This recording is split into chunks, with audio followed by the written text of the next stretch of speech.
Now we have a game against Valvo. Against Valvo, yes. It was a decisive game in Philadelphia in 78. We played in the last round, and Valvo and myself were leading the tournament. Valvo was a very good international master from the United States, and he didn't lose any game until our encounter. And therefore, the game was decisive. I had to try to win because his Buchholz was a little bit better than mine. You see. So if we were even, finally, he was better by Buchholz, So therefore, the game was really decisive. Okay.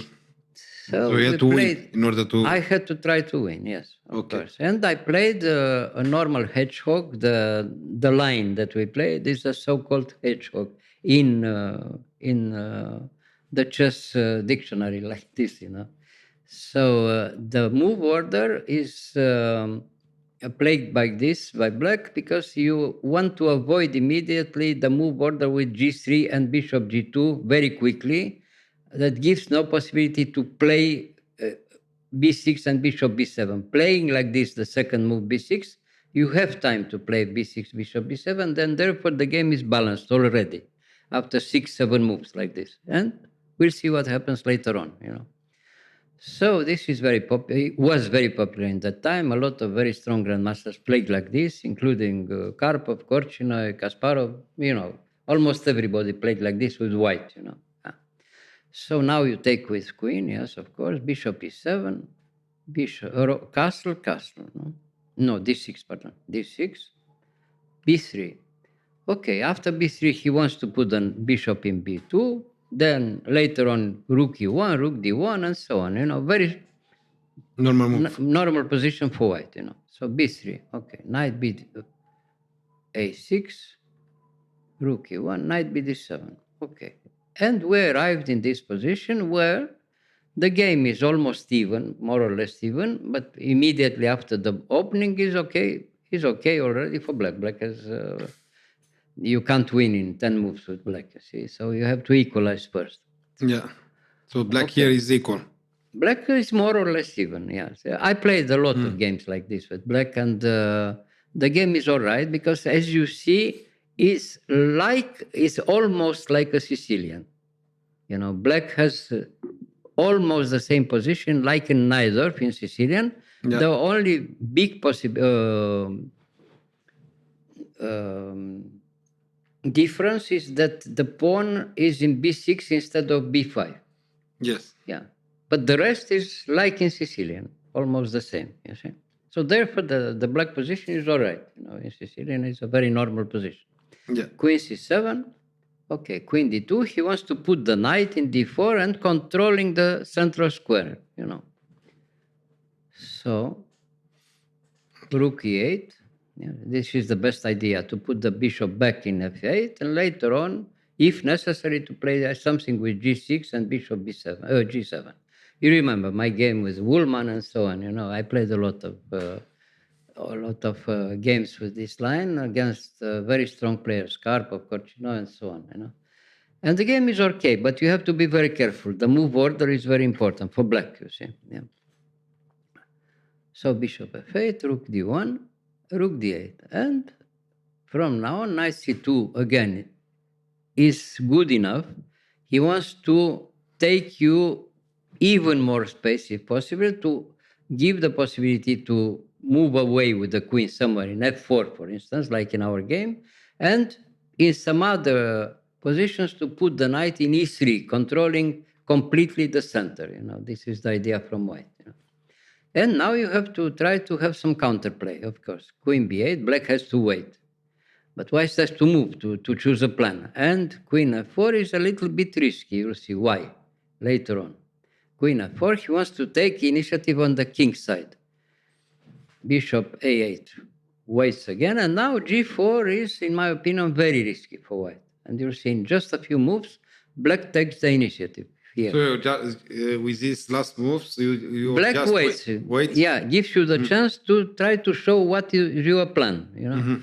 So g4 shows that white, declares he's ready for a tactical game. He tries to take initiative on the king side. But this is very risky. You'll see why. G4 is a little bit too soon. I mean, he played too soon the move G4, which is an attacking move, but later on, the king side from white will be very weak after G4, yes. So it's a risky plan. But what will be like a good plan for white here? Well, in my opinion, it was better to play instead of queen f4, just to wait also, and instead of queen f4 and g4, to play quietly knight e3.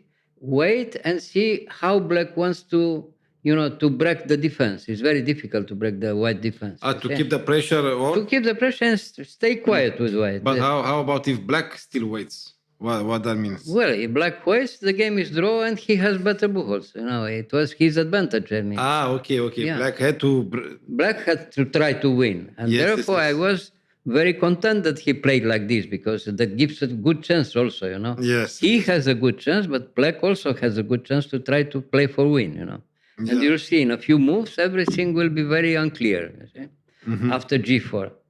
So knight e5, and now he has to push, what else? If he plays h3, he's too passive, So, okay, now, after knight g6, he has to move back the queen, only there, because if he moved, for instance, in f3 or g3, it was even worse, because after queen f3, knight h4, immediate initiative for black, and after queen g3, knight h5 with tempo. Therefore, it was even better for black. So after knight g6, queen e3, knight h5. And now it's clear.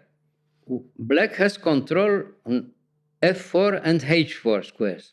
Therefore, white has nothing, and black is clearly better.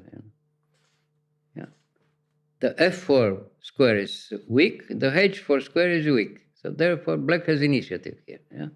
So knight e2 is the only move to protect a little bit the square f4.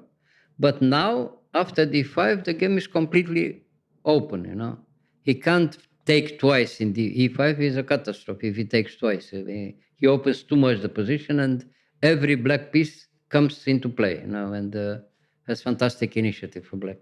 So therefore, he tries to close the game, but it's too late, So e5, knight h4. Now, from now on, black has a very strong initiative, and the game will be very beautiful in the next moves.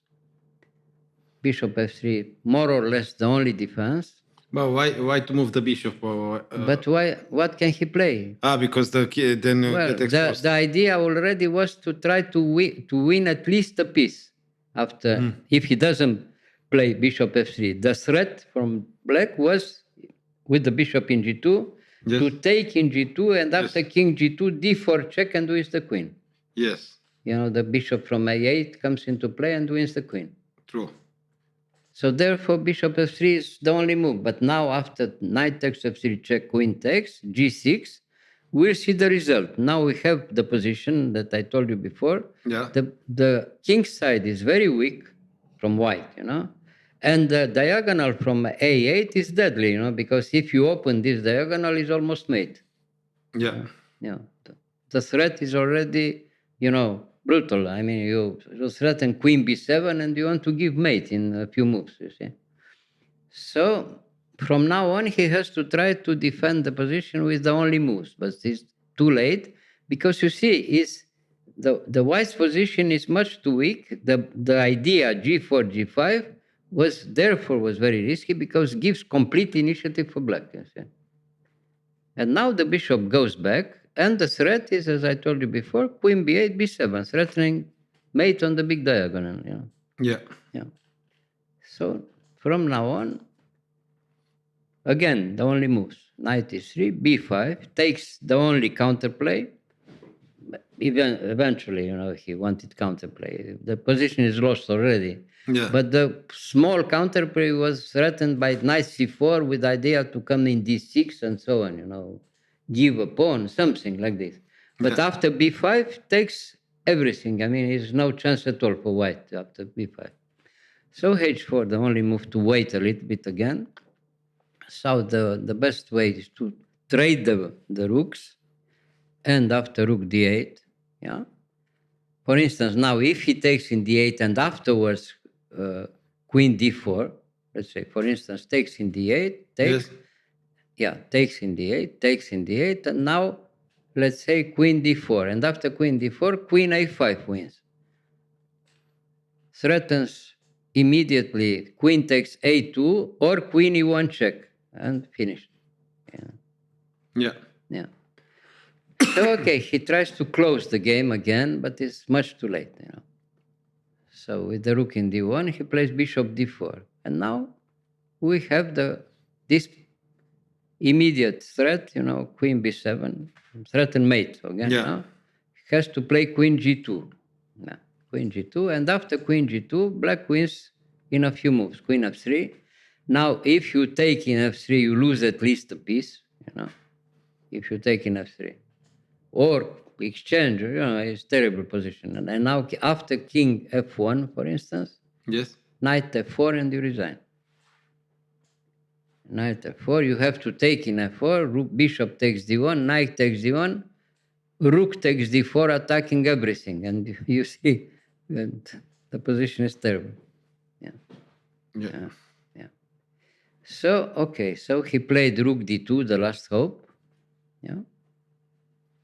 With the queen in f3. Yes. Yeah. He played rook d2. And now after queen takes e2 check, the final blow, white resigned. He loses at least a piece here. He has to take in e2. Bishop takes g2. Something takes in g2. And he loses if you take with the king, you lose also the rook after knight f4 check. Yeah. So the position is terrible and white resigned, of course. So therefore, I won convincingly the tournament, a very strong open in Philadelphia in 78. And, okay, the result was excellent for black, So, okay. But the game was beautiful, beauty prize again. Yeah. All right. Yeah. Nice. Beautiful. Yeah. Thank you, Mr. Gheorghiu. You're